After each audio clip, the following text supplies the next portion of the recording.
Buenas tardes. Hoy 23 de enero le decimos al señor presidente de los Estados Unidos, Donald Trump, que si saca al presidente Maduro y a sus lacayos ladrones, nosotros le hacemos el muro de la frontera de México y también se lo pintamos. Tensions in Venezuela took a turn for the worst as a group of military officers called for the removal of President Nicolas Maduro in a video circulated on Twitter on Monday.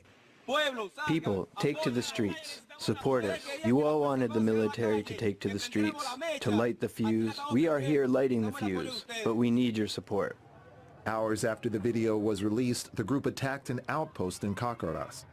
Earlier, they had stolen weapons and kidnapped 4 officials from 2 other locations. Shots were heard during the small revolt in the early hours of the morning, but security forces surrounded the officers and took them into custody. Protesters gathered outside the outpost where the attack took place and burned rubbish in a show of solidarity with the arrested officers. The tensions stem from President Maduro's second presidential term, which opposition groups within the country and many nations around the world consider illegitimate. Maduro is also facing growing domestic and international pressure over his administration's failed policies, which has left Venezuela in the midst of its worst ever economic crisis, with inflation approaching 2 million%. Maduro has responded to the criticisms, saying a U.S.-directed economic war is trying to force him from power. Lionel Donovan, TRT World.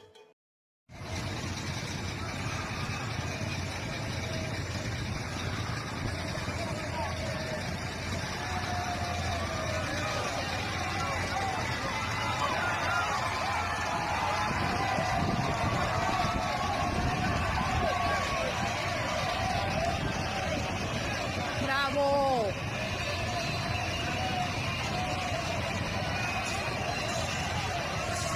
¡Bravo! ¡Bravo! ¡Bravo! Así es que... ¡Eso! ¡Woohoo! 23 de enero del 2019. No cabe la gente aquí.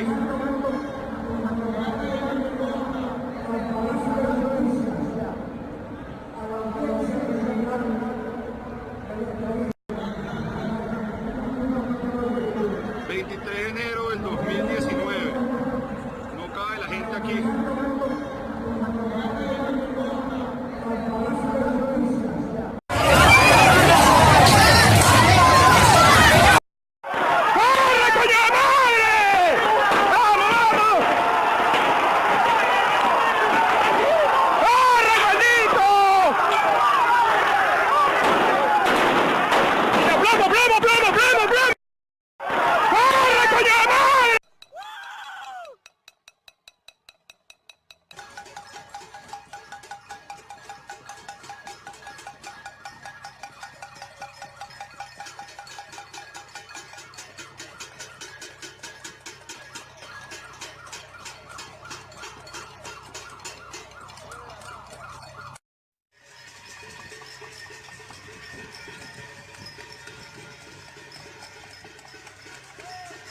Tan arrecho que no se queme el maldito ese, vale, está casi...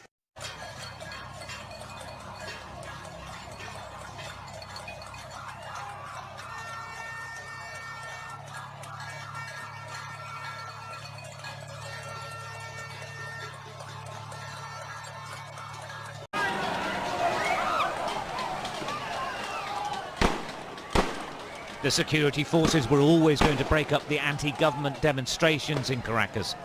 It wasn't a matter of if, but when they started to move in. But the crowds weren't cowed, and they fought back. They dragged anything they could to protect themselves from rubber bullets. Clouds of tear gas filled the air as volley after volley were fired into the protesters. Well, as the right violence has started, we sort of expected it.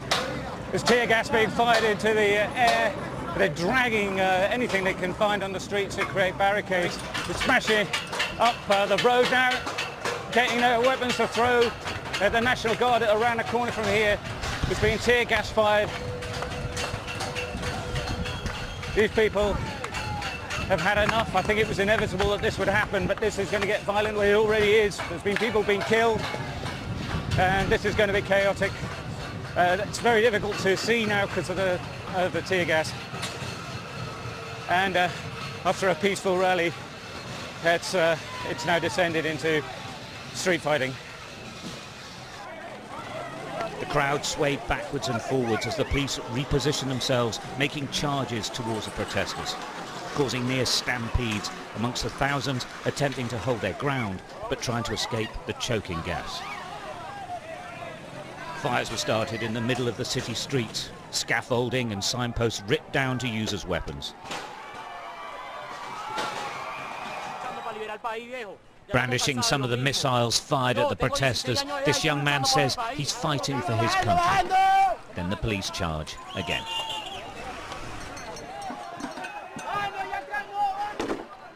It was always going to be like this. President Maduro is under pressure, but with the military and police still on board, he has formidable power.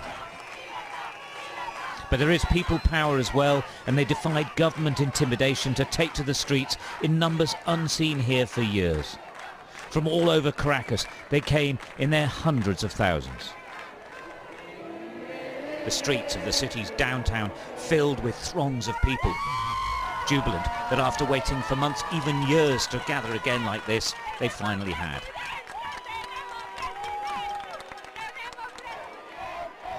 Then, unexpectedly, they heard that the opposition leader, Juan Guaido, had for the first time openly declared himself interim president. And then he appeared, sending the crowds into ecstasy. The 35-year-old's leadership of the opposition to the country's nominal leader, Nicolás Maduro, has galvanized the people of Venezuela. And he has the common touch, stopping to help a lady who had fallen over, picking her up and giving her a kiss on the cheeks. She seemed almost overwhelmed. There's now two presidents. Y ahora hay entonces dos presidentes. Speaking about the situation in Yeah. our country. Yeah. Nicolás Maduro, you know what I'm talking about. Nicolás Maduro is not the really president of our country. It's a dictator. Yeah. Now we are trying to change the situation in our country because we don't have services, we don't have food, we don't have freedom. We don't have freedom, we don't have humanity help. Guaido's team insist he's the legitimate leader. Juan Guaido is formally the president, designated in Venezuela the legitimate president in charge. And we expect now that the democratic governments of the world will recognize Juan Guaido as the legitimate president.